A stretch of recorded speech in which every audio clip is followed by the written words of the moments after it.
Good morning, good afternoon, good evening, wherever you are. And thank you for stopping by again. Let me get my notes here because I got a whole bunch of things to run through as quickly as I can, and we'll be here all night. Okay. As far as the general situation is concerned, the Social Security bill has been passed, it's settled, it's finished, it's over, it's done with, it's not going to be rewritten, and so forth. And action in some cases, uh, they, there was some closing of the roads here in town. It wasn't much. It was nothing compared to 2023. This the same actors that normally are out there. And they sort of fizzled out, so they moved west, and it happened again at that little choke point area. But I had visitors there who were coming in, people like yourselves who were down there for the first time, and they were going right through that area. I said, "Tell me if you have any trouble." They had no trouble. They got through. But for a while, it was unpleasant. And then that's over with. Okay, so and that's so basically that's not going to happen again because the government's been very firm on this. Now, up in Bocas del Toro, which is islands off the coast of Panama's northwest corner, as far away from Panama as you can get and still be in Panama, Panama City, and still be in Panama. Those islands are known to you, or may be known to you, as a tourist center and as a place where some expats live. But it's actually part of a much, much larger province, Bocas del Toro, which is the mainland. And they're having a lot of internal problems. And they happen to be associated with bananas. They're the last remaining tiny little footprint of banana production for exportation that we have here in Panama. As best of my knowledge, it's outside of Bocas, we eat them ourselves. But yeah, agriculture. If you took agriculture, livestock, as well as the growing of rice and all the very plant foods, so and you took meat production, and you took aquaculture where we have farmed fish and stuff like that, and shrimp and everything else. Oh, so much seafood. You take all of this, and you can, no matter what you do, no matter how you turn it around, and you put everything that can vaguely be called agricultural into together in one category, which you normally don't put livestock, rice, and farmed salmon, into one category, but you do here. And call it agriculture, no, but we do normally to give us an idea of where we stand. And it's been a long time since agriculture has even equaled 3% of the gross domestic product, and that's before the mine, definitely. Um, Even when the mine came along, it still was, it brought it down a little bit, but it's so low. It's so 2.5% maybe it hit. I don't remember. Nobody cares. We care because a lot of people still work at agriculture. But frequently, people on farms have two jobs. But again, I have to tell you, it's a family culture. A lot of things go on. A lot of young people work in the city, send a portion of their income back home. That's our remittances. You don't go to the U.S. and send money down here. You go into Panama City and you send money out to your family in the province. That's not unusual. But I don't want to overdo that. The point is that it is cheaper there and, everything else. But agriculture is still important emotionally to Panamanians. Although I really don't think most of them would be any use around a cow or a pig. But anyhow, that's all right. Bless their heart. I used to have a pet pig, but that's a long story. Uh, the critical thing is that it is a tiny portion of the GDP and the economy as such, and it's protected, and we support it and everything else. And now, the rice in particular is very important to the country. We are a rice eating country, so therefore we don't like to be dependent on outsiders for our rice, but sometimes we have to bring it in because we just can't get enough out. That's because we've become a services economy here, and we're dealing with all sorts of stuff. And now with the growth of tourism over the last decade, that's right up there, along with the canal, along with the second largest free trade zone in the world, and a number of other things that were around when I first arrived, which now, or at least not as much, and now represent substantial flows of income. So agriculture is just a tiny portion of it, but we love it. And this happened to be the last little group of people who were really making bananas for export were in Boca del Toro. They're having problems. They've blocked off the province. It's an internal thing. It's domestic. So I mean, I'm not even going to talk any further about it. They're going to work it out. This is the way people get attention here: is you make things stop working. And from what little I see of it superficially, they had every right to be upset. I think we all agree they went too far in terms of closing things down. But hey, if you take care of these things and get working with them, and before this has to happen, this wouldn't have to happen. Okay, man, that's my attitude. Any country I go to. But anyhow, they're having their piece of legislation is working its way through the National Assembly now to partially address, at least in great part, the critical issues for the banana growers, because they've all been sent to across the border. The work and everything has gone over to Costa Rica, which still does a lot of banana production. And with that, we almost eliminated our entire banana production for export. We're hoping that we can work some deal out and get them back over here so these guys have jobs again. You know, I come from a village of 883 people when I was born in rural New York, and I understand what it's like to be off somewhere in a corner and everybody ignores you. So sometimes you just have to holler.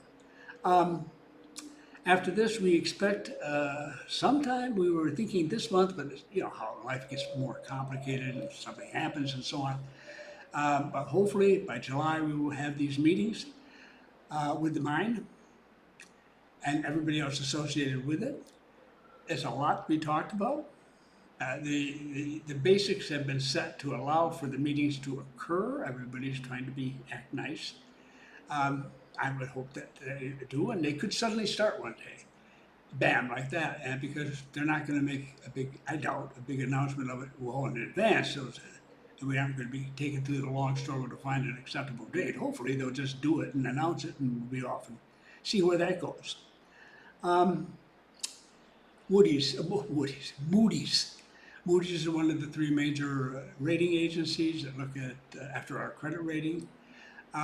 They have us at the lowest level of investment grade, which is fine as long as it's investment grade, and we are investment grade with the other two, Standard & Poor's and Fitch. We are so with Moody's. The important thing is that they aren't lowering us a notch, and part of the reason was because we actually got the Social Security bill passed, because it was one of those things that could have been blown and just tossed on to the next National Assembly. And people really bit the bullet and did what they had to do. And it could have been more, but Moody's attitude was, all right, let's keep this up. You know, you're showing responsibility. Yeah, that's good. We know that. We know that very well, but it's one thing to know it. It's one thing to explain it to everybody. If Social Security is never an issue in your society, you're in luck. The OECD, the Organization for Economic Cooperation and Development, it's a 38-nation group, and we're being considered for membership in it. This assumes that the European members, particularly France, accept that we have done enough to reduce the impact of money laundering in the country. My Lord, say, yes, we have. Get over it, France, and let's get this done.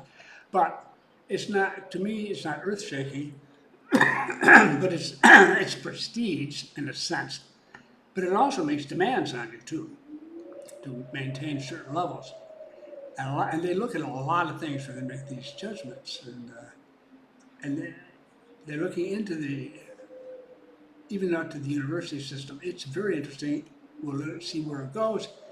If it doesn't work this time, maybe next, but I hope we're ready for this one. And if we do, it will benefit us from the viewpoint of getting serious attention elsewhere. So, but it's not earth-shaking right at the moment. We get along without it. We could probably get along without it still. Now, banking. In terms of banking here, this is just something that popped up, a very serious and adequate study, I think, simple study, but one that sums up in simple terms the competitiveness of the financial sector. And that is they went to each Latin American country and they said, they found the percentage of total assets held by the five largest banking corporations. And if it's really super high, like it is in Nicaragua, for example, it is in Germany, by the way, then that means it's, there's not that much competition. So that, in their viewpoint, isn't so good, particularly in nations like Latin American nations, not all of whom are dollar denominated like we are. They have their own currencies and it can be tricky. So they look at a number of things too, but this is the basic statistic. And above all, in Latin America, there's no contest here. We have, well, let me read what they said. Panama's impressive banking sector is well regarded globally. The country has the largest international financial center in Central America, which, with total assets exceeding Panama's GDP by more than double. But only 60% of these assets are held by the country's five largest banks, demonstrating more competitiveness than any other country in Latin America. More power to you. Okay, now I wanted to just toss that in and say we're making progress, we're doing things. It's not all hooting and hollering. Stuff's getting done, and in this world today, you can be thankful for that. Now, a couple of weeks ago, I mentioned, I think, a nomad capitalist, which is one of the websites that focuses on people seeking a second passport or citizenship in another country. I often listen to them. I like to come up to date what I hear others are doing, and I think they make very good presentation, and I think they do their research. Been doing it now for over a decade, and I think they got it down pretty pat. But I was really surprised about 10 days ago to see this this video up at their site saying, "Well, it's wonderful. Panama is awarding citizenships." And oh, really? That's a big one. I hadn't heard anybody mumbling about that. With all due, they have a point. I mean, as he said, we only have certain details, and our contact has told us that I'm not for 1 minute bad-mouthing anything they've done. I mean, they got the secret idea. I mean, the secret idea. They got the part of that story before others did, and so there's more power to them. When I went in to look at myself and talk to people and so forth, you have to get to the people who are really involved with it. It boils down to the president, Molino, when he was, after he was inaugurated July 1st last year, in one of his press conferences, mentioned the fact we have a whole stack of foreigners who have requested citizenship, and I have their files and folders on the desk, and we should clear this up, shouldn't we? I think we should. Now, for folks who aren't aware of it, if you want to be a citizen here, you have to stay for 5 years as a permanent resident. That's 5 years and a permanent residence visa. Following that, you can apply to be a citizen. And then you can wait and die, because basically, very few people ever got it. And it was just, I just told people, forget it, just, don't even think about it, it just isn't happening. And it was very true when I saw the actual numbers up until recently. And then that information on the migration website disappeared. I thought, that's interesting, okay. It turns out that it's been underway. And very, not quietly in any secret, there's nothing secret about it, it's totally open. It's just it's not given a great deal of note. They have to look at these are people who have been sitting there God knows how long, and are still alive and still want to come into the country. And they have to, of course, check that file that may have been sitting there for 8, 10 years and see that everything's still kosher. And if everything's fine, they award citizenship, and they feel the person shouldn't be there. And they have, I'm told, groups in the city area, they are groups of 30. Each province has a governor, and the governor's office is where they make, after the president has signed off on the person seeking citizenship and approves it, then it goes over to the governor, and the governor actually presents it. There's a ceremony there. They've been holding them, and they don't. Nobody bothered to put them up in the newspapers and make note of them because it's not that exceptional. The difference is they're happening at a much more rapid and more frequently than ever before. At least certainly not in the 20-some years I've been here. So now, important news here. A couple of things. One is they're trying to bring down the backlog, and I say, hallelujah, that's exactly right.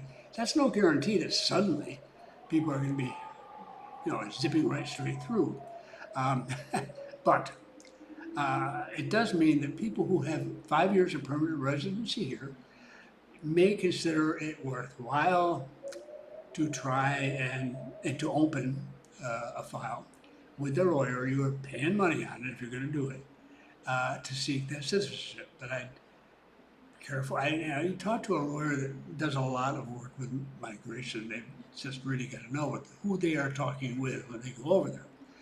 Anyhow, it's possible that they may now work more rapidly and taking care of incoming. They won't just sit there forever and ever. Now that may be true and it may not be. It may only be a matter of cutting down this.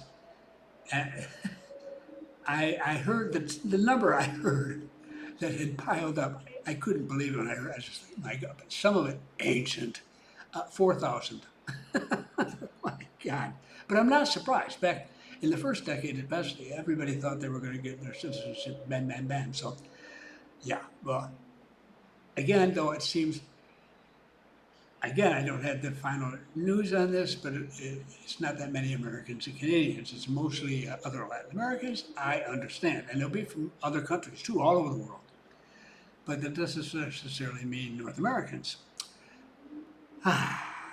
So I don't talk about these things a lot because I don't know, and we don't know yet, whether this is a long-term thing, whether or not they're entertaining new ones who are coming in and to begin that system more readily and quickly than they have perhaps in the past.